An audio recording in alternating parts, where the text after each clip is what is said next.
Shalom, damai di hati.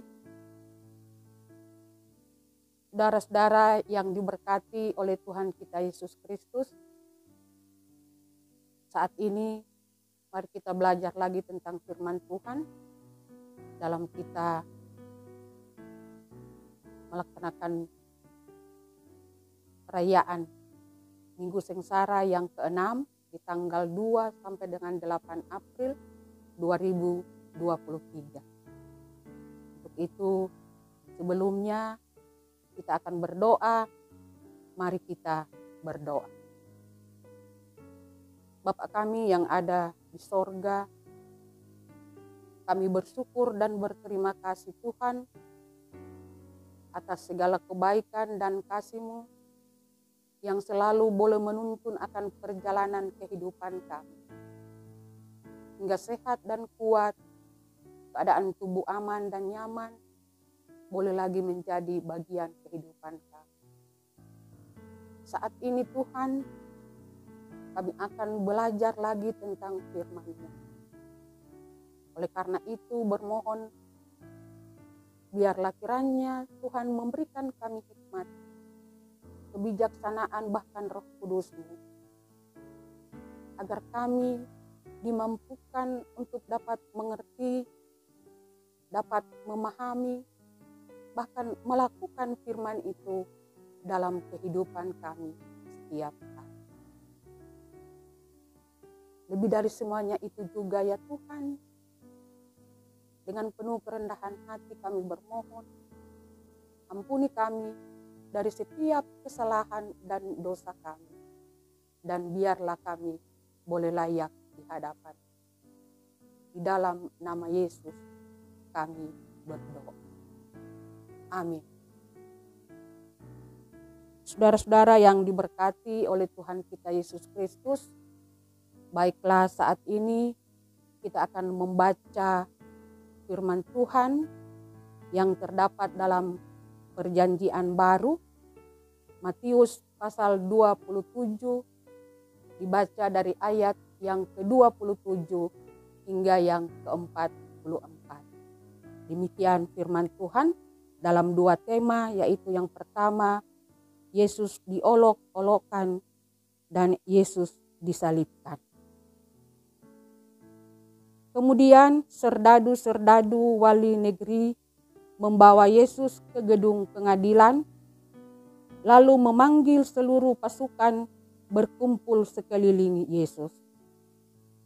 Mereka menanggalkan pakaiannya dan mengenakan jubah ungu kepadanya.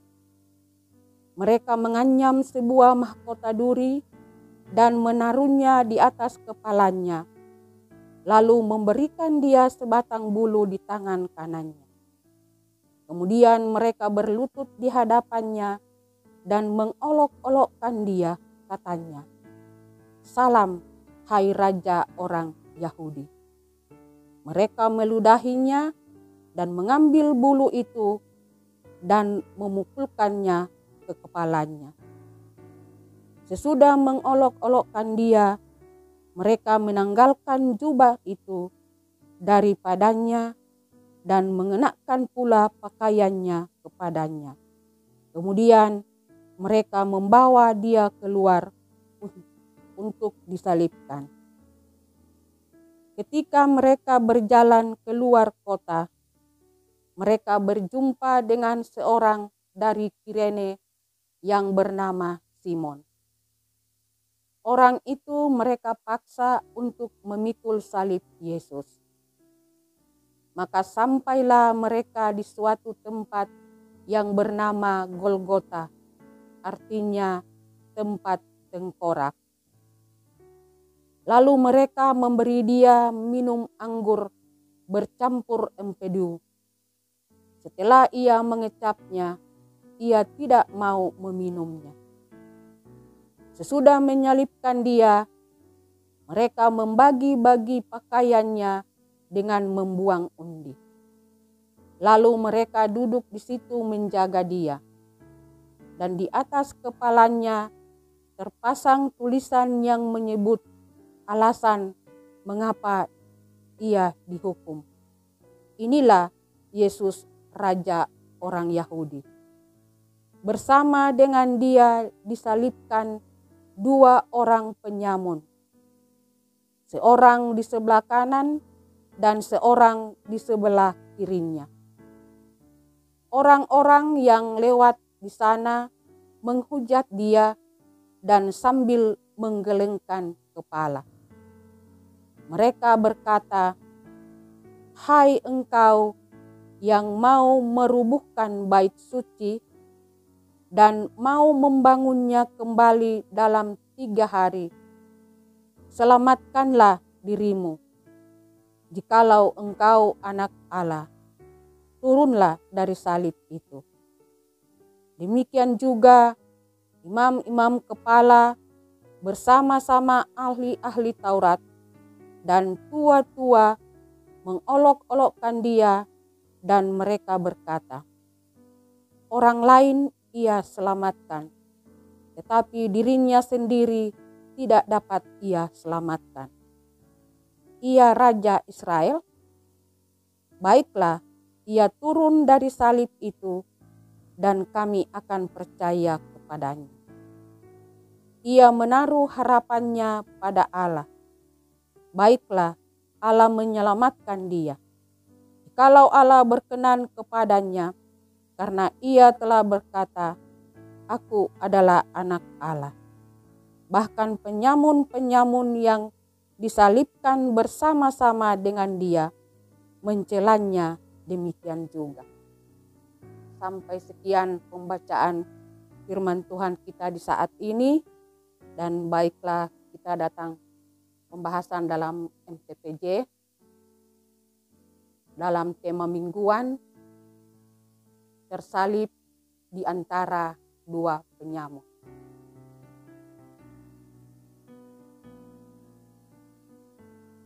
Saudara-saudara yang diberkati oleh Tuhan kita Yesus Kristus, dalam alasan pemilihan tema, menikmati kehidupan yang adil, benar, diperlakukan secara baik, hidup tenang dan damai, menjadi harapan banyak orang.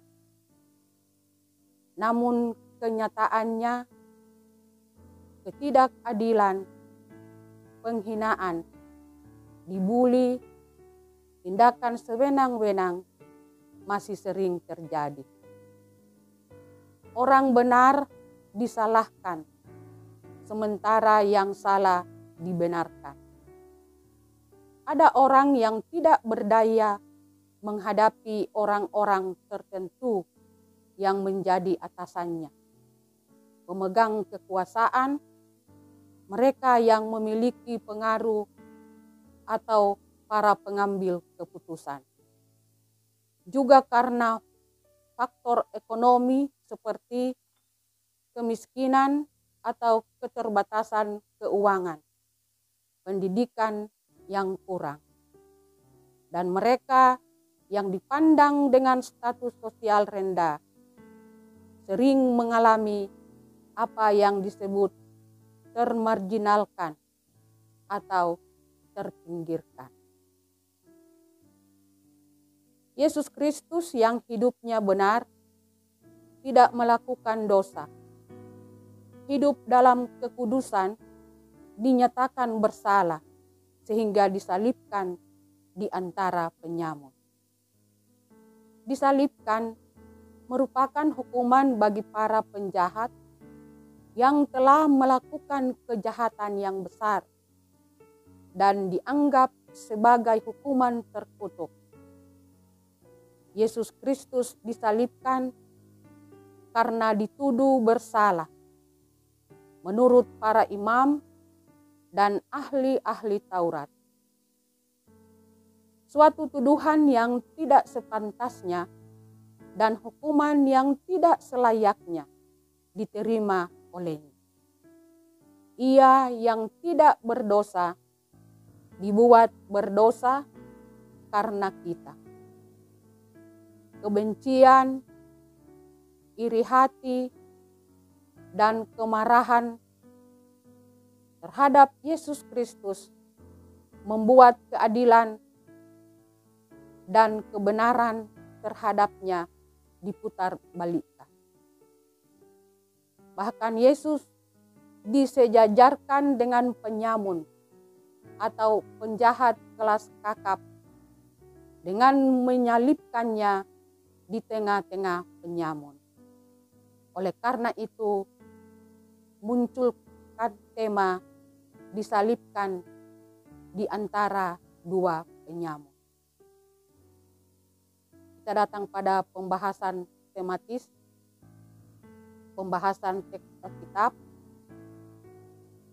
Injil Matius ditulis oleh seorang murid Yesus Kristus bernama Lewi, yang juga disebut Matius, seorang pemungut cukai. Itu pun dapat kita baca dalam Matius pasal 9 ayat 9 dan Matius 10 ayat 3. Kitab ini dialamatkan kepada orang-orang Kristen yang berlatar belakang Yahudi, di mana kekristenan saat itu mengalami tantangan berkaitan dengan penggenapan mesianik. Ada di antara mereka yang meragukan bahwa Yesus Kristus adalah Mesias. Kehidupan dan pelayanan Yesus Kristus menjadi kabar baik yang diberitakan dalam kitab-kitab Injil, termasuk Injil Matius. Kitab ini mengungkapkan tentang kelahiran Yesus Kristus sebagai Tuhan yang berkuasa, Mesias, Juru Selamat yang dijanji, menjadi manusia, rela mengalami sengsara, bahkan mati tersalib. Tetapi bangkit dari antara orang mati dan naik ke sorga untuk menyelamatkan manusia dan dunia ini. Injil Matius dimulai dengan silsilah Yesus Kristus sebagai keturunan Abraham dan Daud.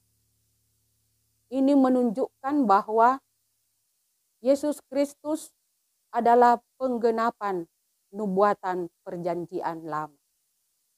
Juga menunjukkan bahwa walaupun keilahian merupakan hakikat dalam dirinya, tetapi Yesus Kristus juga adalah manusia sejati. Sehingga ketika mengalami tindakan-tindakan penyiksaan atas dirinya, ia merasakan sakitnya cambuk dan pukulan, keringnya luka yang mengeluarkan darah. Ia menderita sengsara. Matius 27 ayat 27 sampai dengan 44. Dimulai dengan tindakan para serdadu terhadap Yesus Kristus di gedung pengadilan.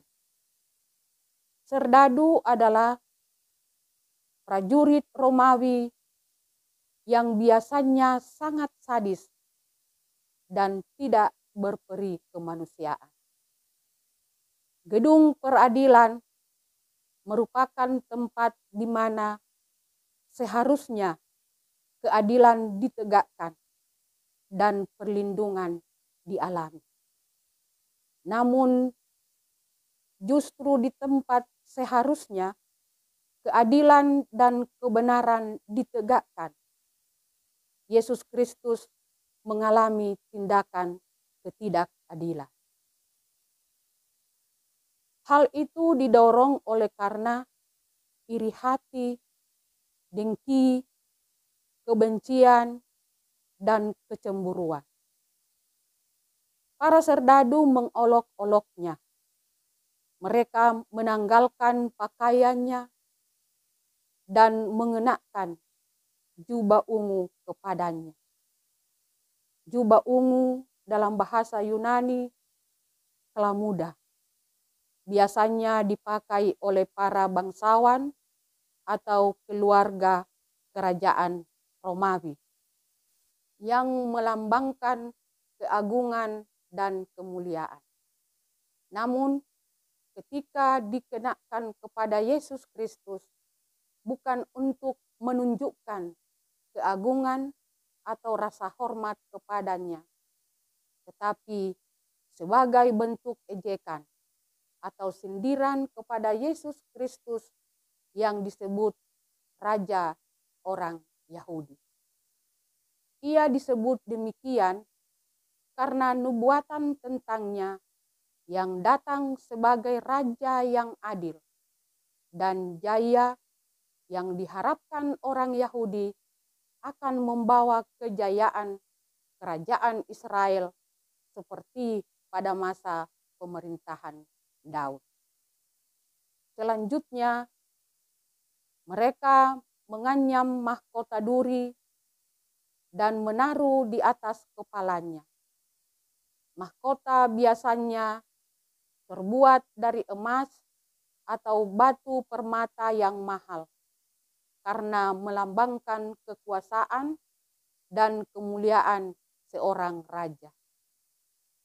Namun, mahkota duri yang dikenakan pada Yesus Kristus melambangkan kemiskinan dan penghinaan. Karena duri adalah tanaman yang tidak berguna, yang akan dibuang, bahkan dibakar. Mahkota duri yang dikenakan kepada Yesus Kristus, panjang setiap durinya berukuran 5 hingga 10 cm. Ketika menusuk kepalanya, sangat menyakitkan. Penghinaan terus berlanjut. Mereka memberikan bulu di tangan kanannya, seakan-akan ia memegang tongkat kerajaan. Mereka berlutut seakan menyembah Yesus Kristus, padahal mengolok-olok dengan berkata, "Salam, hai Raja orang Yahudi." Penghinaan itu tidak berhenti di situ. Mereka meludahinya, mengambil bulu di tangannya, dan memukulkan ke kepalanya. Jubah ungu yang dikenakan kepada Yesus Kristus ditanggalkan kembali, diganti dengan baju yang dipakai sebelumnya.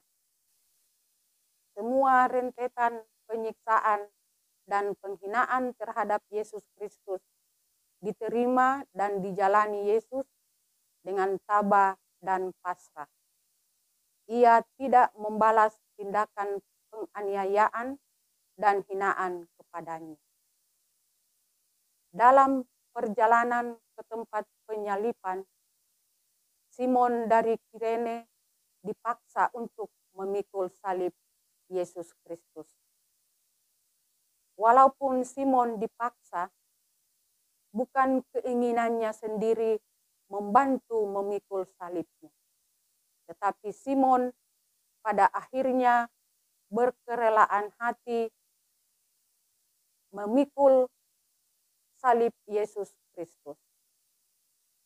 Penyiksaan terhadapnya tidak hanya di gedung pengadilan dan di perjalanan, tetapi sampai di Golgota, tempat ia disalib. Mereka memberi Yesus Kristus minum anggur bercampur empedu. Ini bukanlah minuman untuk menghilangkan rasa haus, tapi merupakan ramuan yang biasanya diberikan kepada para kriminal yang disalib untuk mengurangi rasa sakit. Yesus Kristus hanya mengecap dan tidak meminumnya. Ini menunjukkan bahwa penderitaannya dialaminya dengan kesadaran yang utuh.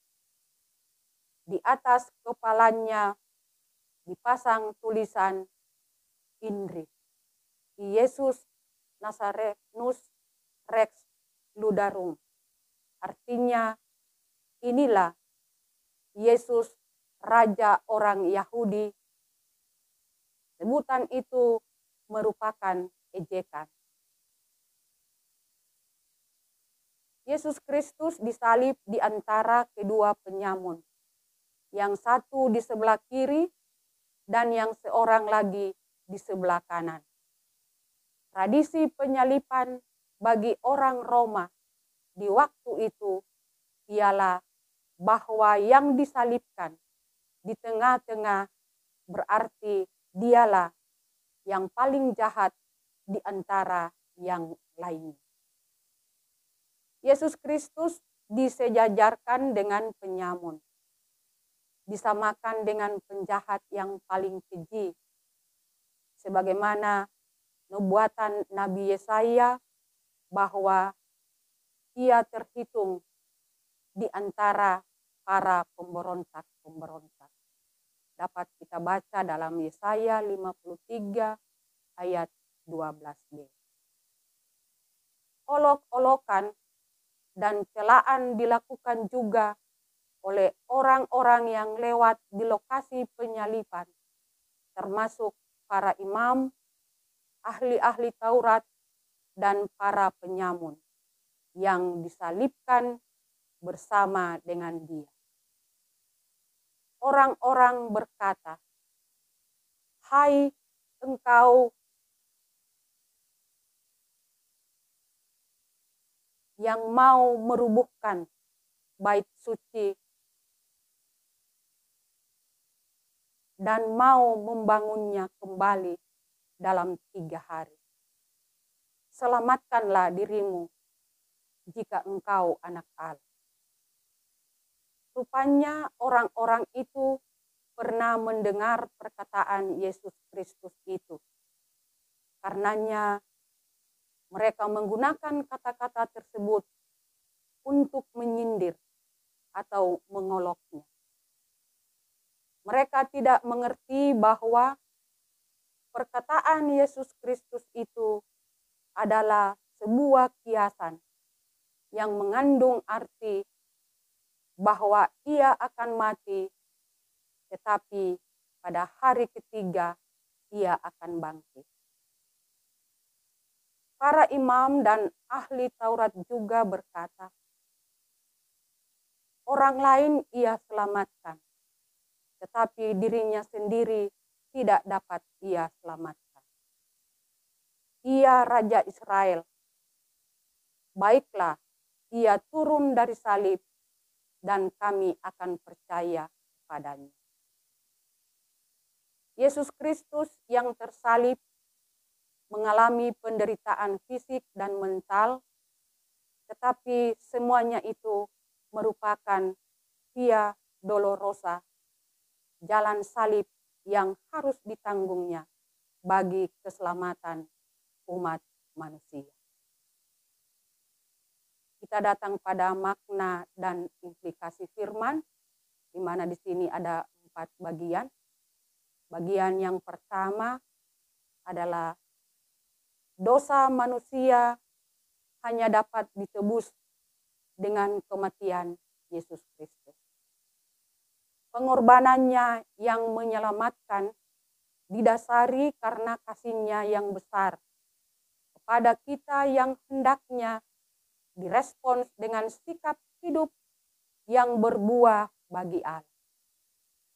Hidup menghasilkan buah-buah roh, di antaranya saling mengasihi dan saling mengampuni satu terhadap yang lain.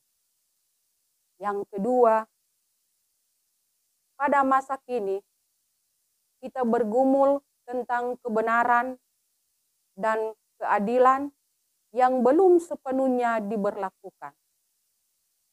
suatu panggilan hidup bagi kita untuk menjadi pelaku kebenaran dan keadilan. Apakah sebagai pemangku keadilan, pemimpin gereja dan bangsa, dan dalam kehidupan pribadi, serta keluarga, seperti kata firman-Nya, jika ya, hendaklah kamu katakan ya. Jika tidak, hendaklah kamu katakan tidak. Ini dapat kita baca dalam Matius pasal yang kelima ayat ke-37a. Kemudian implikasi yang ketiga, sebagai orang Kristen tak terlepas dari penghinaan dan penderitaan. Namun belajar dari Yesus Kristus yang menyikapi semuanya dengan sabar. Maka kesabaran tahan uji dalam menghadapi pergumulan, menjadi kesaksian iman Kristen. Janganlah kita membalas kejahatan dengan kejahatan, karena pembalasan adalah hak Tuhan. Roma 12 ayat 9. Aplikasi yang keempat, kita hidup di antara orang-orang yang tidak percaya kepada Yesus Kristus dan hidup tidak berkenan kepadanya. Walaupun demikian, kita tidak boleh dipengaruhi oleh mereka, tetapi sebaliknya, mempengaruhi mereka dengan menunjukkan sikap dan perilaku yang menebarkan cinta kasih dan kesabaran serta kesetiaan menghadapi pergumulan dan penderitaan, sehingga hidup kita berdampak menjadi berkat. Demikian dalam pembahasan MTPJ kita di saat ini, dan mari kita tutup dengan doa. Mari kita berdoa. Bapa kami yang ada di sorga, kami mengucap syukur dan berterima kasih Tuhan atas penyertaan dan tuntunan-Mu. Kami boleh lagi belajar tentang firman-Mu. Oleh karena itu, biarlah firman ini boleh tertanam dalam hati dan pikiran kami, bahkan boleh kami praktekkan dalam kehidupan kami, sebagai pedoman, sebagai acuan, bahkan kekuatan yang boleh memotivasi iman kami untuk menjalani hidup yang Tuhan anugerahkan bagi kami. Inilah doa kami di dalam nama Yesus. Amin.